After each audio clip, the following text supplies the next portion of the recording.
पिछली चर्चा में विशेष करके आजकल जो आतंकवाद या टेररिज्म का जो प्रश्न है, उस समस्या का समाधान किस प्रकार से श्रीमद् भगवद गीता में मिलता है, किस प्रकार से दोनों प्रकार से मैक्रो लेवल पर और माइक्रो लेवल पर सामाजिक रूप से एवं व्यक्तिगत रूप से इस समस्या का समाधान श्रीमद् भगवद गीता के संदेश के परिप्रेक्ष्य में हम उसका समाधान कैसे कर सकते हैं, इसकी विस्तृत चर्चा हमने पिछली चर्चा में की थी। श्रीमद् भगवद गीता के 3 अध्यायों की प्रथम 3 अध्यायों की चर्चा भी समाप्त कर ली थी। चतुर्थ अध्याय की चर्चा चल रही है, जबकि श्री भगवान ने चतुर्थ अध्याय के प्रारंभ में ही रहस्य का उद्घाटन करते हुए कहा कि जिस योग की बातें मैंने इसके पूर्व की द्वितीय तृतीय अध्याय में, यह जो योग की विद्या, ये सब पहले तुझे कह रहा हूं ऐसा नहीं है, इसके पूर्व भी मैंने ये विद्या कही थी, पर काल प्रभाव से वह लुप्त हो गई। आज फिर से वही विद्या तुझे कह रहा हूं तेरे कल्याण के लिए। इवं विवस्वते योगम प्रोक्त वाहनमव्ययम विवस्वान मनवे प्राह मनुरिक्ष्वा कवे ब्रवीत। मैंने इस अविनाशी योग को कल्प के आदि में सूर्य के प्रति कहा था, और सूर्य ने अपने पुत्र मनु के प्रति कहा, और मनु ने अपने पुत्र राजा इक्ष्वाकु के प्रति कहा। एवं परंपरा प्राप्तम इमं राजर्षयो विदुः सकाले ने महता योगो नष्ट परांतप। इस प्रकार परंपरा से प्राप्त हुए इस योग को राजर्षियों ने जाना, परंतु हे अर्जुन, यह योग बहुत काल से इस पृथ्वी लोक में लोप प्राय हो गया था। और क्यों लोप प्राय हो गया था, यह भी हमने आदि शंकराचार्य जी के भाष्य के संदर्भ में कहा। दुर्बल और असंयमी लोगों के पास आ जाने से धीरे धीरे वह लुप्त प्राय हो गया, वह जो योग है या योग विद्या है। और निष्ठा लाने के लिए यह मानो कहा गया कि इसके पूर्व भी यह निष्ठा अर्जुन के मन में आए, इसलिए कहा कि यह जो विद्या है, यह पहली बार मैं तुझे नहीं कह रहा हूं, इस प्रकार से मैंने पहले ये कहा था। और इन राजर्षियों के पास बहुत समय तक था, और किस प्रकार से राजर्षि और ब्रह्मर्षियों के बीच का भेद, और महाभारत के कुछ श्लोकों को उद्धृत करते हुए हम लोगों ने कहा था कि इसका अर्थ क्या हो सकता है, किस प्रकार से यह विद्या लोप हो गई, और किस प्रकार से यह जो परंपरा चली आती थी और जो राजर्षि लोग उसको निभाते आ रहे थे, उसकी विस्तृत चर्चा हमने कही थी। और यह जो क्रम था कि परमात्मा जी, भगवान ने, ईश्वर ने किस प्रकार से वह परंपरा की कि उन्होंने उस विवस्वान को कहा और अविनाशी योग को, और फिर सूर्य के प्रति कहा, और सूर्य ने यह जो विवस्वान में ये मनु ने कहा, और मनु से बाद में इक्ष्वाकु, इस प्रकार से परंपरा चलती आ रही है। तो महाभारत के श्लोकों की चर्चा के संदर्भ में अभी हमने यही बात कही कि महाभारत में कुछ इसी प्रकार का क्रम हमें मिलता है। यह इस बात की पुष्टि करता है जो भगवान श्री कृष्ण ने कहा। और फिर श्री कृष्ण भगवान ने यह भी कहा, स एवायं मया तेद्य योग प्रोक्त पुरातन मक्तोसि मे सखा चेति रहस्यम हेतुतमम्। यही वह पुरातन योग अब मैंने तेरे लिए वर्णन किया है, क्योंकि तू मेरा भक्त और प्रिय सखा है, इसलिए। तथा यह योग बहुत उत्तम है, और इसलिए रहस्य अर्थात अर्थी मर्म का विषय है, इसलिए तुझे कहा। इसकी भी हमने विस्तृत चर्चा की कि श्री भगवान श्री कृष्ण जब इस प्रकार से कहते हैं कि अर्जुन, तुझे मैंने इस रहस्यमय विद्या का रहस्योद्घाटन किया तेरे समक्ष, तो उसका कारण 2 बताया कि तू मेरा सखा भी है और मेरा भक्त भी है, और जो भक्त न हो उसे इस विद्या को नहीं बताना चाहिए। अभी बाद में 18वें अध्याय में कहेंगे। इसकी विस्तृत चर्चा की कि जो अधिकारी नहीं रहेगा उस पर यदि हम ये उपदेश देंगे तो उसका कोई प्रभाव नहीं पड़ेगा, कभी विपरीत प्रभाव भी पड़ सकता है।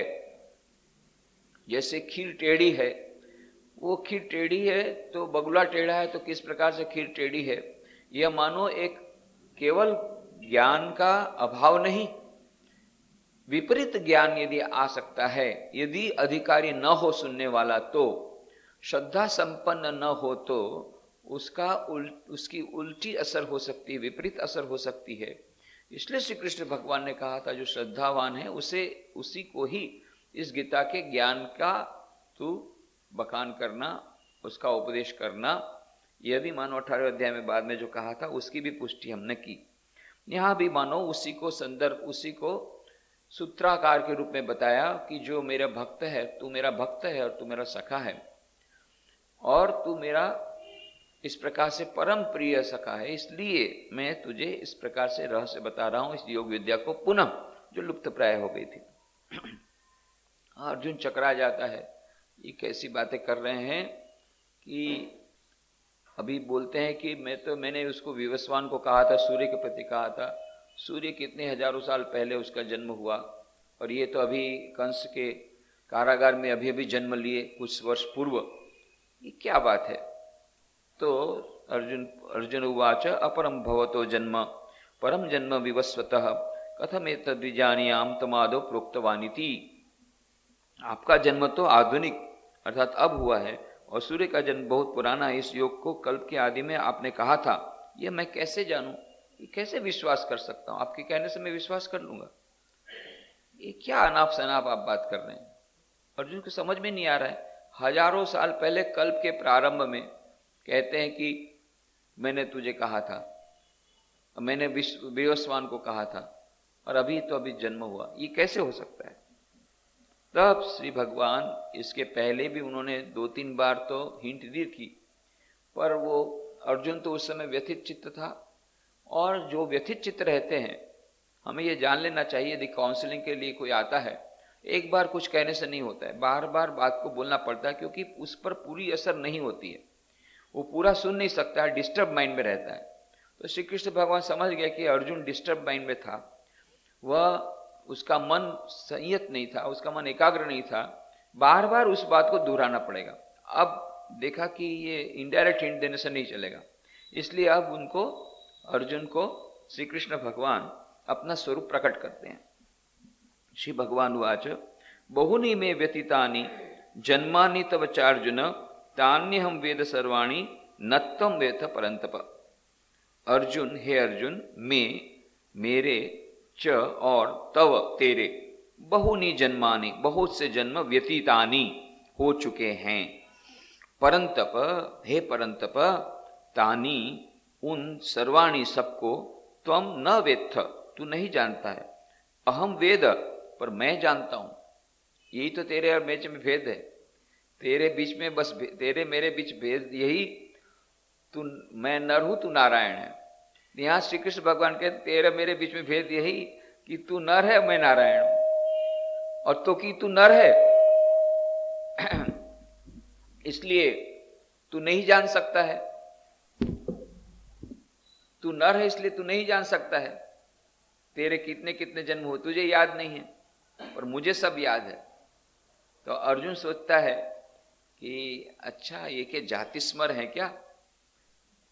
पातंजलि योग सूत्र में आता है जाति स्मर किसको कहते हैं, योग विद्या के कारण उसको पूर्व जन्म की बातें आती है, याद आ जाती है, और किसी किसी को उस प्रकार से अपने आप भी आती है। बचपन में कई ऐसे केस हुए, ऐसे सैकड़ों केसेस, एग्जाम्पल्स किताबों में मिलते हैं जहां पर उनको इकट्ठा किया गया है। Life after life doctor Reynolds Modi की किताब है, या डॉक्टर स्टीवंस की किताब है, जिसमें उन्होंने पूर्व जन्म में जो हुआ था, ऐसे छोटे बच्चे जो उन्होंने बताया कि मैं पूर्व जन्म में यहाँ पर मैं यहाँ पर ऐसी थी या मैं ऐसा था, वो जगह भी बताते हैं, वहां जाकर को लिया जा गया, उसको बताया कि मैं ऐसा था ऐसी थी, और ठीक सब निकल गया, सब मिल जाता है, नाम भी बताता है, सब कुछ बताता है। छोटा छोटा बच्चा, छोटे बच्चियां, छोटे बच्चे 4 साल के तबला बजाना शुरू कर देते हैं, या फिर एक विशेष प्रकार की उनमें योग्यता आ जाती है, कार्यदक्षता आ जाती है। 4 साल का बच्चा इंटरनेट देखता है। अभी हम लोग, कई लोग तो अभी कंप्यूटर चलाना नहीं जानते, न इंटरनेट जानते। 4 साल का बच्चा इंटरनेट चलाता है, गेम्स खेलता है, 4 साल का बच्चा। कैसे हुआ? तो बोलता है कि पूर्व जन्म में बहुत खेलता था, तो सब उसमें मेमोरी में था। तो यह जो हमारा अचेतन मन है, वह मन जो संस्कारों की गति वाला मन, वो ट्रांसफर होता है, परंतु वो जब ट्रांसफर होता है तब उस पर, उस मेमोरी पर मानो एक इरेजिंग आ जाता है। कभी कभी जो मेमोरी इरेज होना वो परफेक्ट नहीं होता है, तब इस प्रकार के कुछ केस आ जाते हैं। बाकी अधिकांश लोगों के मन में हो सकता है। इसीलिए कहा पातंजलि योग सूत्र में कि यदि कोई योग विद्या का सहारा ले, योग विद्या को ग्रहण करे, तो जाति स्मर बन सकता है, पूर्व जन्मों की बातें उसको याद आ सकती है। तो पहले तो अर्जुन ने सोचा कि ये जाति स्मर है क्या, इन्होंने योग विद्या की थी, तो पुरानी जन्मों की बात कर रहे हैं, मेरे को तो पिछले जन्म की बात ही याद नहीं है, और ये तो बोलते कल्प के प्रारंभ में, ये कैसी बात है? अब फिर श्री कृष्ण भगवान अपना स्वरूप प्रकट करते हैं। अजोपि सन्न वे आत्मा भूतानाम ईश्वरोपि सन प्रकृतिम स्वाम अधिष्ठाय संभवामि आत्ममायया। मैं अव्यय आत्मा, अविनाशी स्वरूप, अजह अजन्मा, सन होने पर भी, अपि माने भी, भूतानाम सब भूत प्राणियों का, ईश्वर सन होने पर, अपि भी, स्वाम प्रकृतिम अपनी प्रकृति को, अधिष्ठाय आधीन करके, आत्म माया योग माया से, संभवामी प्रकट होता हूं। ये श्री कृष्ण भगवान अब बिना किसी प्रकार के जो दुराव रखते हुए मानो अपना स्वरूप प्रकट कर देते हैं, रहस्य प्रकट देते हैं। हे अर्जुन, तू जीव है इसलिए तुझे याद नहीं है, तेरे मेरे बहुत सारे जन्म हो चुके हैं, पर तुझे याद नहीं, मुझे याद है क्योंकि मैं स्वयं ईश्वर हूं। ये श्री कृष्ण भगवान अब अर्जुन को पहली बार असंदिग्ध शब्दों में, पहले हिंट दिया था कि मैं यदि कार्य करने के लिए एक क्षण बंद कर दूं तो सारा विश्व कार्य बंद कर देगा। अरे श्री कृष्ण भगवान एक ऑर्डिनरी राजा है, एक साधारण राजा, और अभी तो सारथी का काम कर रहे हैं। मैं एक क्षण काम कर बंद कर दूंगा, सारा विश्व का काम बंद हो जाएगा। ये अर्जुन को कभी स्ट्राइक नहीं किया, क्या बात बोल रहे हैं। वो ऊपर से चला गया, बहुत सारे बाउंसर उसके सिर पैर से चले गए। क्यों? उसकी स्थिति उस समय ऐसी थी, डिस्टर्ब माइंड था, तो पूरा का पूरा समझ नहीं सकता है। तब श्री कृष्ण भगवान ने देखा कि ये अभी भी इस प्रकार से उसे इतनी गंभीरता से नहीं ले रहा है। तब कहा, देख ये विद्या जो तुझे मैंने दिया, ऐसा मत सोच कि पहली बार मैंने तुझे दिया, ये अत्यंत रहस्यमय विद्या है। कल्प के प्रारंभ में मैंने सूर्य को बताया था, फिर उसके बाद से परंपरा से वो प्राप्त हुआ था, फिर वो लुप्त प्राय हो गई, आज फिर से तुझे बता रहा हूं। और तब इसने कहा कि मुझे तो, आपको कैसे पता लगा, मैं कैसे जानूं? बोले तुझे याद नहीं पर मुझे याद है। क्यों? मैं स्वयं ईश्वर हूं, जाति स्वर नहीं हूं। यह मानो श्री कृष्ण भगवान ने उसका संशय दूर कर दिया कि ऐसा मत समझ कि योग विद्या लेकर के जैसे लोग जाति स्मर हो जाते हैं, ऐसे मुझे पता अब लग गया। नहीं, मैं स्वयं ईश्वर हूं इसलिए मुझे याद है, और तू नर है इसलिए तुझे याद नहीं। और इतना ही नहीं, यह कहा कि यहां पर कि तू जीव है और मैं ईश्वर हूं, और मुझे ये सब याद है, तुझे याद नहीं है। मानो एक बार फिर से, और संभवामी, मैं स्वयं प्रकट होता हूं, मैं स्वयं जन्म लेता हूं। ईश्वर स्वयं बोल रहा, और मैं ईश्वर हूं और मैं प्रकट होता हूं। ईश्वर तो निर्गुण निराकार है, परब्रह्म परमात्मा तो निर्गुण निराकार है, परंतु सगुण साकार रूप धारण करते हैं, मनुष्य रूप धारण करते हैं लीला करने के लिए। यह भारतीय शास्त्र की देन है, और किसी पाश्चात्य शास्त्रों में, पाश्चात्य दर्शन में, वेस्टर्न फिलॉसफी में ये अवतार का कॉन्सेप्ट नहीं है। और अद्वैत वेदांत में भी अवतार का कॉन्सेप्ट नहीं है। अद्वैत वेदांत में हम सभी अवतार हैं, कि सभी परब्रह्म परमात्मा के ही स्वरूप है। वहां पर तो दो है ही नहीं, ब्रह्म सत्य जगन मिथ्या। परंतु जो विशिष्टाद्वैत और द्वैत के अनुसार, और इसीलिए आदि शंकराचार्य को बड़ी उलझन हो गई जब अवतार तत्व की बात आई, अब यहां क्या कहें। श्री कृष्ण बोलते मैं अवतार हूं, मैं जन्म लेता हूं। अरे जब जगत ही नहीं तो जन्म की बात कहां आई? इसलिए उन्होंने बहुत अच्छा, ये तो बहुत बुद्धिमान थे, आदि शंकराचार्य के समान बुद्धि किसकी थी? तो बुद्धिमान से उन्होंने क्या कहा, उन्होंने एक शब्द जोड़ दिया, जात इव, मानो जन्म ले रहे हैं, मानो इव, वो तो मानो जन्म ले रहे हैं, मानो ईश्वर जन्म लेते हैं, मानो लीला करते हैं, ये मानो शब्द रख दिया, मानो। इस प्रकार से उन्होंने अपने आप प्रोटेक्शन कर दिया अद्वैत वेदांत का, कि नहीं, अद्वैत वेदांत के अनुसार वह अवतार तो नहीं है, ईश्वर जन्म नहीं ले सकते हैं, पर नहीं लेंगे ऐसा तो बता नहीं सकते, क्योंकि गीता में कहा भगवान श्री कृष्ण ने, तो बीच उन्होंने मानो इव शब्द रख दिया, जात इव, पर स्वीकार करना पड़ा। क्यों? यहां पर तो असंदिग्ध शब्दों में श्री कृष्ण भगवान ने स्वयं कहा, मैं स्वयं संभवामी, जन्म लेता हूं, और मैं ईश्वर हूं, यह भी बता दिया, और मैं जन्म लेता हूं, यह भी बता दिया। इसमें कोई किसी प्रकार की अब लुका छिपी नहीं रही। तो यह जो अर्जुन को बताया, तो जीव और अवतार का भेद, जीव और अवतार का भेद यही कि दोनों संसार में है, परंतु जीव को पुराने जन्मों की कोई बातें याद नहीं है, ईश्वर को पुराने जन्मों की सभी बातें याद है। दूसरा, दोनों यहां पर जेल में पड़े हुए हैं, यह संसार एक जेल है, ये मानो कैद खाना है, प्रिजन हाउस। अब प्रिजन हाउस में दोनों रहते हैं, कैदी भी रहते हैं और जेलर भी रहता है। जेलर भी तो कैद वहां जेल में रहता है, और जो कैदी वो भी जेल में रहता है, परंतु भेद इतना ही है कि कैदी को उस गेट से बाहर जाने की कोई स्वाधीनता नहीं है, और जेलर जब चाहे तब गेट के बाहर जाकर के फिर वापस आ सकता है। यह भेद है। जीव परतंत्र है, अपनी इच्छा से जेल में नहीं आया है, बंधन में नहीं जकड़ा है, इस संसार के बंधन में जकड़ा गया है अपने कर्मों के कारण। वह मानो बरबस आया है, विवशता है उसकी। और जो जेलर है वो अपनी इच्छा से जेल के भीतर गया है, वो सब जीवों को कंट्रोल करने के लिए। उसी प्रकार से ईश्वर जो संसार में मनुष्य रूप धारण किए हैं, वो अपनी इच्छा से उन्होंने इस बंधन को स्वीकार किया, जेल के भीतर गए हैं, संसार रूपी जेल के भीतर में, संसार रूपी इस पृथ्वी रूपी संसार रूपी इस कैद खाने में उन्होंने आगमन किया। पर वो पूरा अधिकार है उनके पास, वो चाहे तो जेल से बाहर चले जाएं, चाहे जब चाहे तब बाहर चले जाएं, जब चाहे तब अंदर आ जाएं। तो एक अपराधी और एक जो जेलर है, अधिकारी, जो जेल का अधिकारी, उसमें जिस प्रकार का भेद है, उतना ही भेद जीव और ईश्वर में है। जीव और ईश्वर दोनों संसार में आते हैं, लगता है मानो दोनों संसार में बंधे हुए हैं, बाहर से लगता है, परंतु सचमुच में ऐसा नहीं है।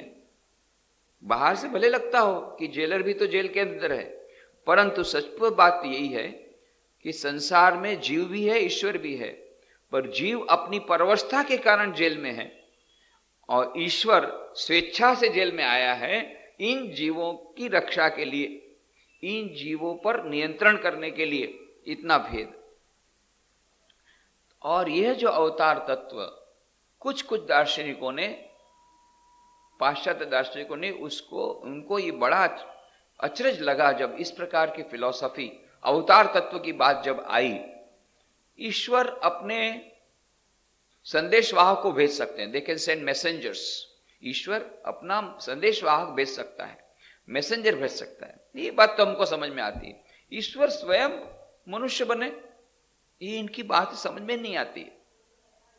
दे कैन नॉट इमेजिन, उनके शास्त्रों में ये बात है ही नहीं। मैसेंजर ठीक है, मोहम्मद पैगंबर वे पैगंबर थे, ईश्वर नहीं थे, अल्लाह नहीं थे। अल्लाह ने अपने पैगंबर को जगत के कल्याण के लिए भेजा। वो पैगंबर Jesus Christ was a messenger of God, वे संदेशवाहक थे, वे ईश्वर नहीं। ईश्वर ने जीसस क्राइस्ट को भेजा, यीशु ख्रिस्त को, सब क्रिश्चियंस को बचाने के लिए। परंतु यहां पर तो श्री कृष्ण भगवान कहते मैं स्वयं ईश्वर हूं, मैं स्वयं आता हूं। श्री रामकृष्ण देव हंसते हुए कहते देखो भाई, जब कोई कुछ कहीं पर गोलमाल होता है, कुछ घटना घट गई, कहीं चोरी हो गई, कहीं आग लग गई, तो जो डीआईजी रहता है, जो सबसे बड़ा पुलिस ऑफिसर रहता है, वो क्या करता है? वो अपने दूसरे सब इंस्पेक्टर को भेज देता है, जाओ भाई वहां जाकर के जांच करो। और जब पता लगा आतंकवादी आए हैं ताज होटल पर, तब डीआईजी खुद जाता है। जब बहुत बड़ा हमला हुआ है, जब बहुत बड़ी आफत आई है, जब बहुत बड़ी समस्या आई है, तो पुलिस इंस्पेक्टर खुद जाता है। उसी प्रकार से श्री रामकृष्ण बोलते हैं कि इधर उधर का छोटा मोटा गोलमाल होने पर वो ईश्वर अपने मैसेंजर भिजवा देते हैं, पर देखा कि अभी तो मुझको खुद को जाना पड़ेगा, ये ऐसे नहीं होगा, खुद को जाना पड़ेगा, इतनी बड़ी घटना है।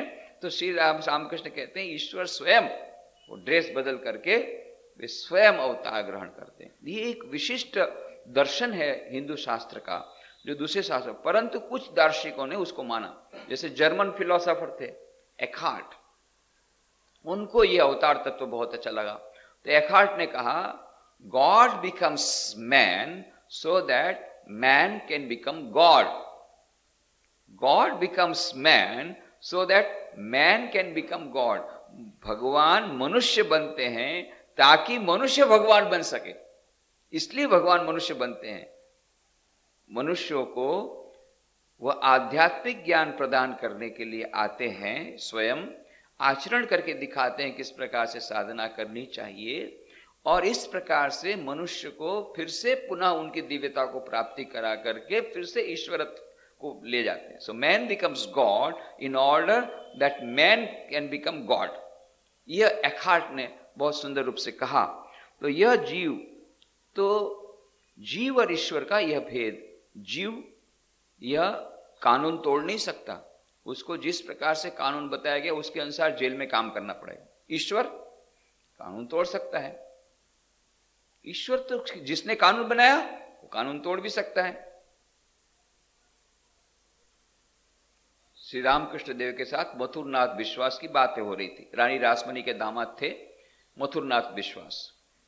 तो एक बार बात चली तो मथुर बाबा ने यही कहा कि देखिए, जो नियम है प्रकृति के कभी नहीं बदलते, ईश्वर ने खुद ने नियम बनाए हैं, तो ईश्वर ने जो कानून बनाया है उसको ईश्वर नहीं तोड़ सकता, सब नियम के अनुसार ही चलता है, वो खुद भी नहीं तोड़ सकता। श्री रामकृष्ण का नहीं, जिसने कानून बनाया वो कानून को तोड़ भी सकता है, जिसने कानून बनाया वो कानून को तोड़ भी सकता है। मधुनाथ बोले बिल्कुल नहीं हो सकता, ये देखो सामने देखो, बात थोड़ी थी, ये देखो सामने, ये जवा का फूल का पेड़ है, इसमें जवा है, सफेद जवा है, इसमें केवल सफेद जवा आएंगे। वो देखो उधर लाल जवा का पेड़ है, उसमें केवल लाल जवा आएगा। ये सब नियम बनाया गया है, ये सब चर्चा। इसलिए मथुर बाबू का नहीं, इसमें तो सब नियम के अनुसार, जब जैसा नियम बनाया, ईश्वर खुद नियम का उल्लंघन नहीं कर सकते। दूसरे दिन सुबह श्री रामकृष्ण अपने कमरे से पंचवटी की ओर जा रहे थे, बीच में देखा एक वो जवा का फूल का, जवा का पुष्प का पेड़ है, उसमें एक ही डाल पर दो फूल थे, एक सफेद और एक लाल।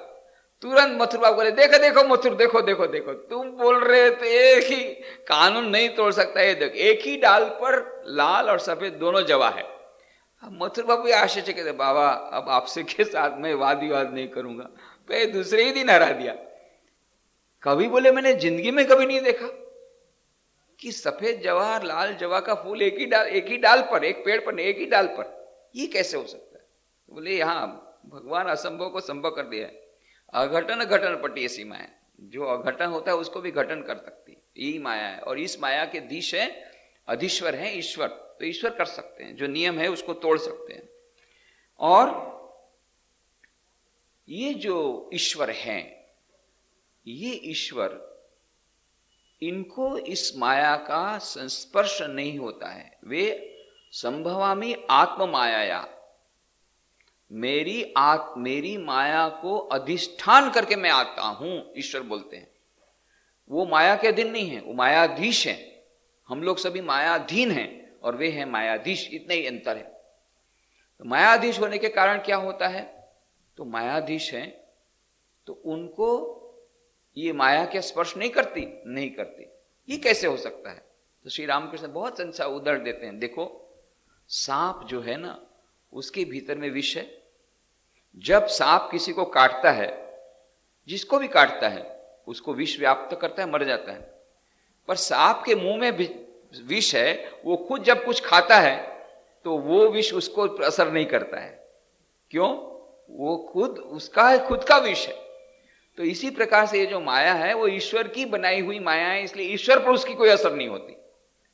इसीलिए ईश्वर मायाधीश है, हम लोग सब मायाधीन हैं। तो स्वाम तो कहते हैं अजोपी सन्नव्य आत्मा, मैं अविनाशी स्वरूप हूं, अजन्मा हूं, और फिर भी भूतानाम सब भूत प्राणियों का ईश्वर होने पर भी अपनी प्रकृति को आधीन करके स्वाम प्रकृति मधिष्ठाय आत्म माया योग माया से संभवामी, प्रकट होता हूं। माया का आश्रय लेकर के मैं प्रकट होता हूं, मैं अवतार ग्रहण करता हूं।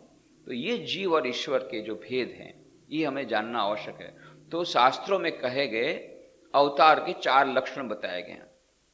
ये सभी अवतार जिनको जिनको हम अवतार मानते हैं, चाहे राम हो, चाहे कृष्ण हो, चाहे रामकृष्ण हो, यदि हम किसी को अवतार कहते हैं, आजकल तो वैसे अवतार इतनी सारी भरमार हो गई है, इतने सारे अवतार मार्केट में आ गए हैं। सब अपने अपने को, कोई बाबा कोई तो बोले मैं भगवान हूं, कोई बोलते मैं ईश्वर हूं, मैं ही, पहले अपने आप को आचार्य बोलते थे, फिर बाद में भगवान बोलने लगे।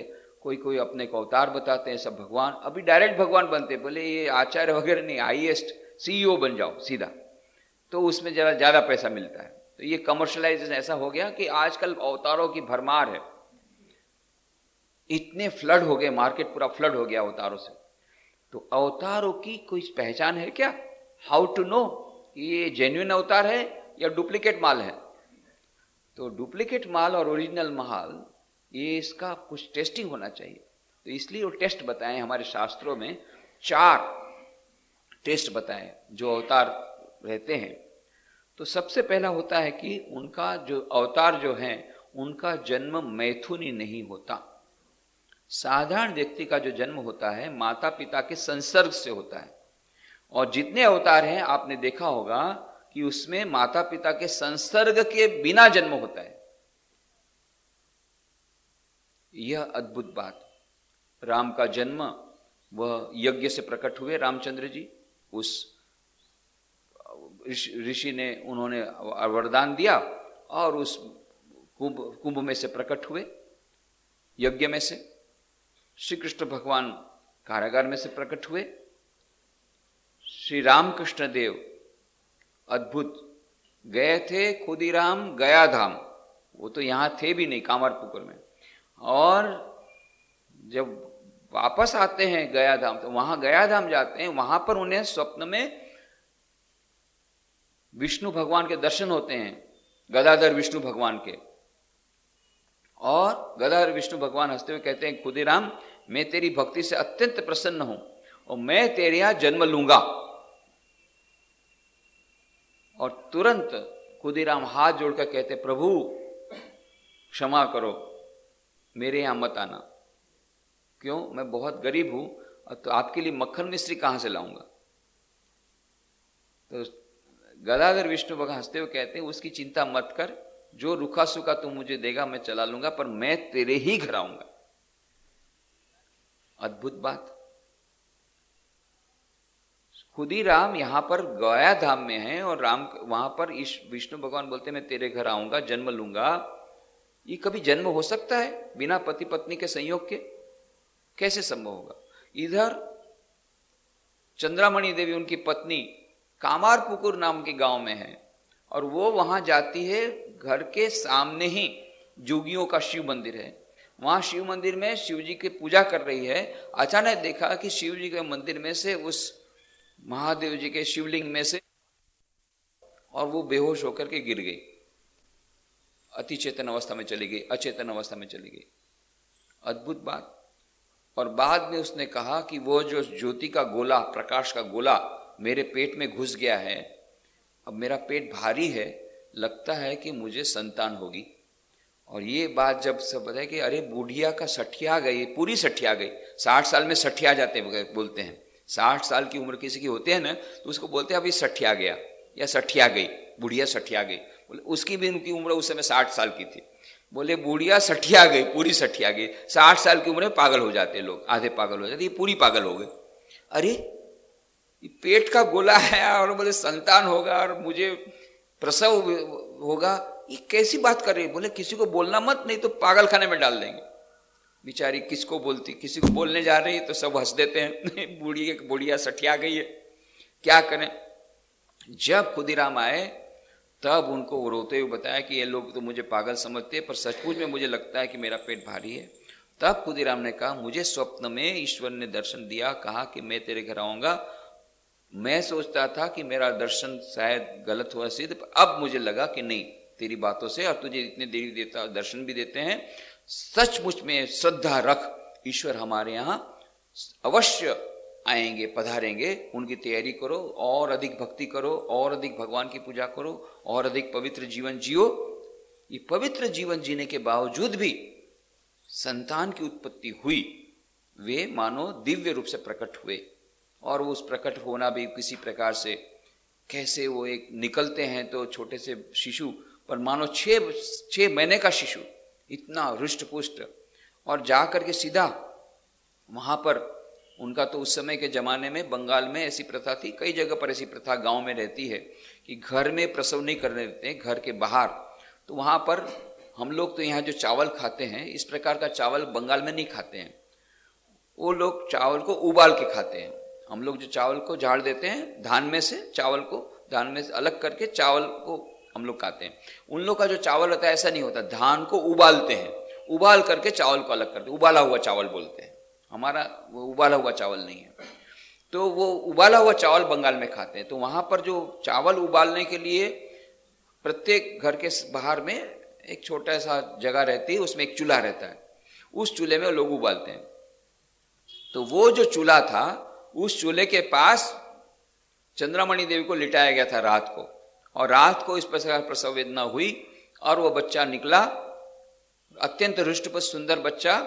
परंतु जैसे ही प्रकट हुआ, हंसता हुआ, और ये एकदम से गायब हो गया, मिल नहीं रहा है। बहुत खोजा, तब देखा कि चूल्हे के भीतर की राख के भीतर में अपने आप को लिपटा करके उसके भीतर में चला गया। चूल्हा तो जल नहीं रहा था, चूल्हे की राख के भीतर, तब उसको निकाला गया पूरा। उसने, महादेव ने मानो पूरा अपना भभूति खुद ही स्वयं उसका श्रृंगार कर लिया, छोटा सा बच्चा। तो उनका जन्म भी दिव्य स्वरूप प्रकट होता है, दिव्य जन्म, अमैथुनी जन्म, चाहे राम हो, चाहे कृष्ण हो, चाहे रामकृष्ण हो। प्रत्येक जगह पर आप देखिएगा, लुम्बिनी में यशोधरा को, ये लुम्बिनी में गौतम बुद्ध के माता को किस प्रकार से दिव्य दर्शन होता है, उसका जन्म होता है। सभी जगह पर मानो दिव्य जन्म, ये अमैथुनी जन्म होता है। साधारण प्रकार से उनका प्रकटन नहीं होता है संसार में, दिव्य प्रकार से उनका प्रकटीकरण होता है, उनका प्रकट होना होता है। और बचपन से ही इन सभी अवतारों में हम देखते हैं कि दैवी भाव है, एक अमानस, हम लोग जिसको बोलते हैं कि हम जिसको समझ नहीं सकते हैं, साधारण मनुष्य के समान वो लीला करते हैं, उसके बावजूद भी कभी कभी हमको पकड़ में आ जाता है कि ये साधारण मनुष्य नहीं है, दैवी भाव प्रकट हो जाता है।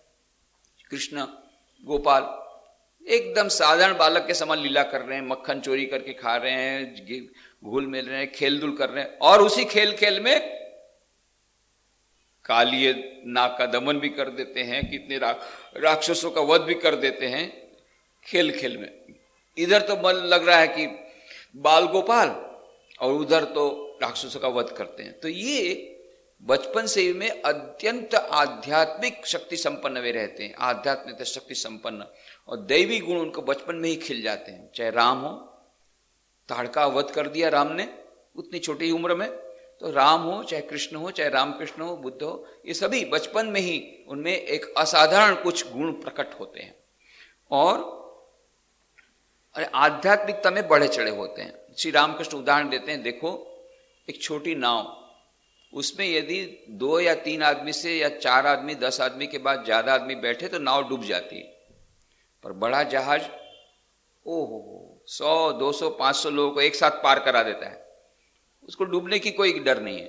पर छोटी नाव रही, ज्यादा आदमी रहे, डूबने की संभावना रहती है। तो जो साधारण लोग रहते हैं, जो साधारण गुरु रहते हैं, वे साधारण गुरु के पास लिमिटेड शक्ति रहती है। वो यदि अधिक चेलों को यदि अपना बांटना शुरू कर दे तो उसका खुद का भी पतन होता है और चेले भी गए, वो भी गया। पर जो ईश्वर जब अवतार लेकर के आते हैं तो लाखों करोड़ों लोगों को एक साथ पार करा सकते हैं। ऐसी अद्भुत शक्ति, आध्यात्मिक शक्ति उनमें रहती है। तो यह भेद है साधारण मनुष्य, साधारण गुरु और ईश्वर जब गुरु होकर के आते हैं, सच्चिदानंद गुरु। यह भेद है। श्री रामकृष्ण दूसरा उदाहरण देते हैं, एक रेल का इंजन, एक रेल का इंजन कितने सारे कोचेस को, बोगीज को एक साथ ले जाता है, इतना पावर रहता है रेल के इंजन में। उसी प्रकार से ईश्वर जब आते हैं तो हजारों लाखों लोगों को पार करा देते हैं, भवसागर पार करा देते हैं, इतनी शक्ति सामर्थ्य रहती है। ये उसका तीसरा उसका लक्षण।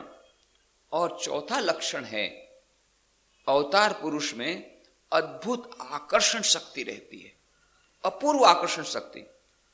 आप जिसको देखिएगा, रामकृष्ण देव के साथ जिनकी जिनकी मुलाकात हुई, श्री कृष्ण भगवान की जिनके साथ मुलाकात हुई, उनको अद्भुत आकर्षण शक्ति महसूस होती थी। ये ग्वाल बाले थे, वो श्री कृष्ण के बिना रह नहीं सकते थे।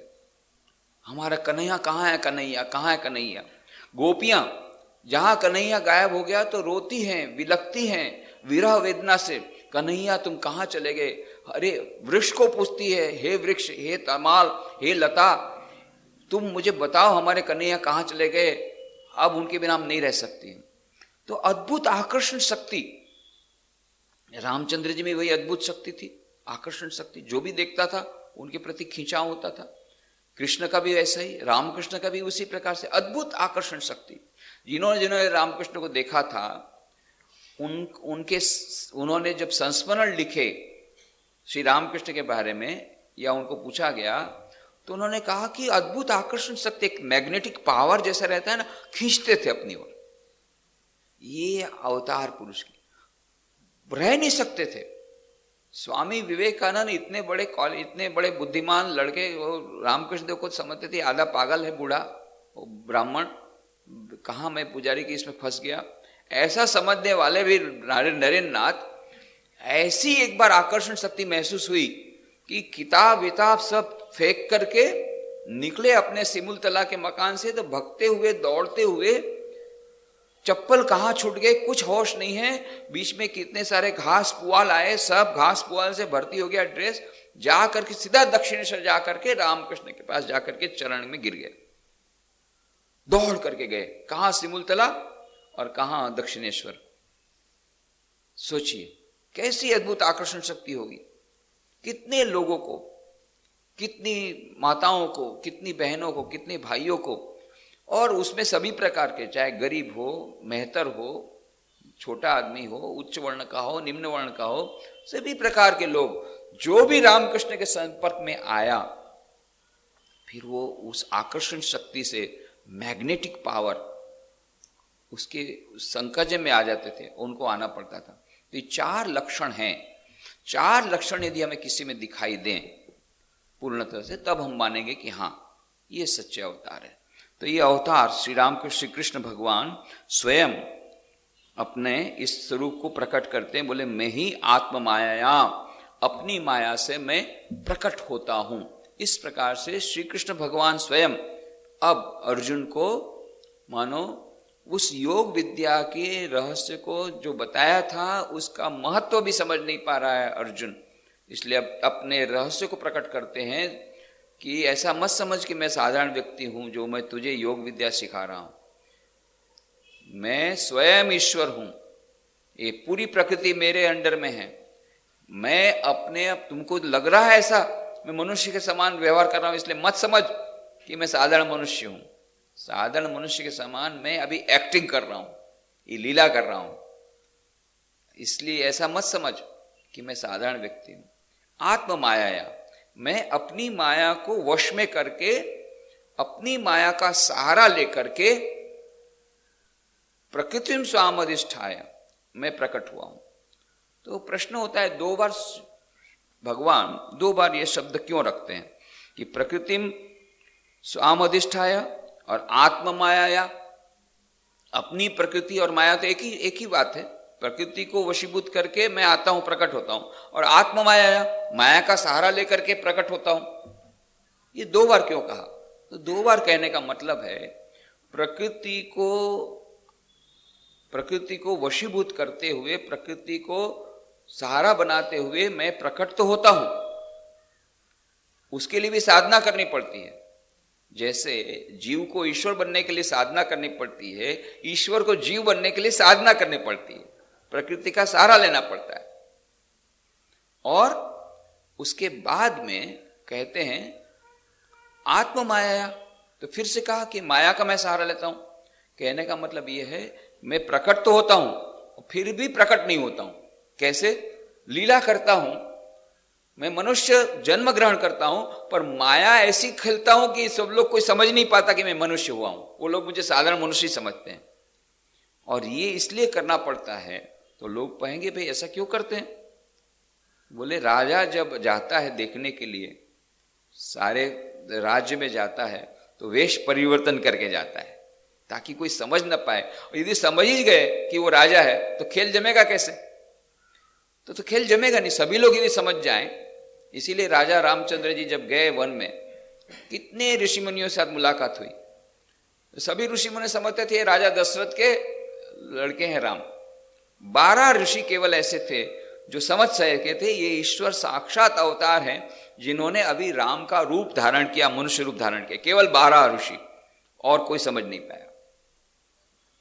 तो ये माया का ऐसा आवरण ले लिया, और सभी लोग तो ये प्रश्न पूछने लगे, अरे ये राम हो सकते हैं, ये राम क्या ईश्वर हो सकते हैं कि जिन्होंने अपनी पत्नी की, सीता की रक्षा नहीं कर पाए? ये कोई भगवान है जो सारे संसार की रक्षा करता है? वो अपनी पत्नी की रक्षा नहीं कर पाए और रावण उसको ले गया, और फिर रावण से युद्ध करने के लिए पुल बनाना पड़ा, उतनी दूर जाना पड़ा, फिर रावण को हराया, रावण का विनाश किया। ये राम क्या ईश्वर हो सकते हैं जो पत्नी के विरह में रोते हैं? ये क्या ईश्वर? और जो इसका ईश्वर का तो कितना पावर रहता है, सारे विश्व पर उसका पावर रहता है, सारा विश्व उसके नियंत्रण में है, और सारे विश्व की रक्षा वे करते हैं और अपनी पत्नी की रक्षा नहीं कर पाए। ये क्या भगवान हो सकते हैं क्या राम? ये संशय आता है। यही संशय कृष्ण के समय में कि कैसे ईश्वर हो सकते हैं। अर्जुन को यही संशय आता है कि तुम तो सारथी हो, अभी मेरा रथ चला रहे हो, बोलते हो कि मैं ईश्वर हूं। ये लीला इस प्रकार की खेलते हैं। आत्म माया, माया का आश्रय लेकर के आते हैं, वेश परिवर्तन करके आते हैं, सारथी के रूप में ड्रेस बदल दिया, ऐसी एक्टिंग किया। और कभी कभी जब एक्टिंग भूल जाते हैं तो प्रॉम्प्टिंग हो जाता है।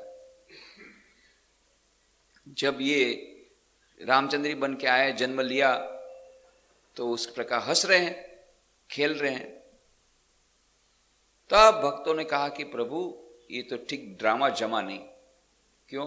आपने तो जन्म लेते साथ ही अपना ईश्वर के समान अपना वर्तन शुरू किया, तो क्या करूं? भगवान पूछते, प्रॉम्प्टिंग करो। बोले कीजिए प्रभु शिशु लीला, आप शिशु लीला कीजिए। अब तब रोदन ठाना, ऐसा जोर से रोए भगवान कि एकदम रोदन ठान करके रोना। मतलब कोई ऐसा रोता है तो अपने आप रोना आता है, उसको रोना बोलते हैं। और किसी को बताना है कि देखो मैं कितना रो रहा हूं, तो मैं ठान करके रोता हूं, इतना जोर जोर से रोता हूं, बताने के लिए भाई मेरे तो बहुत दुख हुआ है तुम्हारा ये सुन करके। रो ठान करके रोए, तो जोर से रोना शुरू किया, रोदन ठाना, ठान करके रामचंद्र जब भगवान रोते हैं बताने के लिए कि नहीं भाई मैं भी रोता हूं, मैं भी जीव हुआ हूं।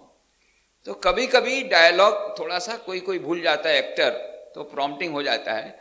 ऐसे भगवान कभी कभी भूल जाते, तो भाई अभी तुम अपना ड्रामा भी कर रहा, अभी तुम मनुष्य हो, अभी मनुष्य के समान लीला करनी होगी, तो कीजिए प्रभु शिशु लीला। जब शिशु का जन्म होता है तो रोता है, और आप हंस रहे हैं, ये चलेगा नहीं, जैसा सब शिशु रोते हैं ऐसा रो।